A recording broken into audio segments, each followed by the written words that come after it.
How to backup and restore your Viber messages. Hello everybody, welcome to another tutorial. In today's video, I'll be showing you guys how you can easily backup and restore your Viber messages. But before we begin, make sure to head down below to give this video a quick thumbs up and subscribe to the channel.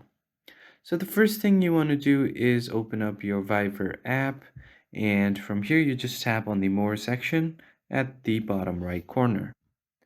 Once you get to the More section, you'll find your settings right here. Just tap on it.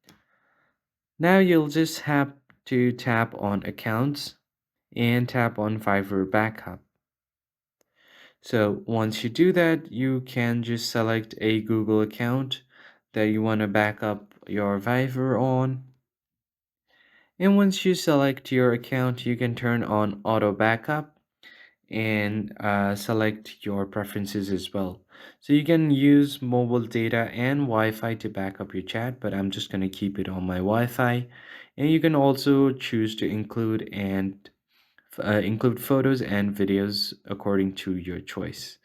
I'm just going to include photos, and once you do that, just tap on backup now and it will start backing up on your Fiverr.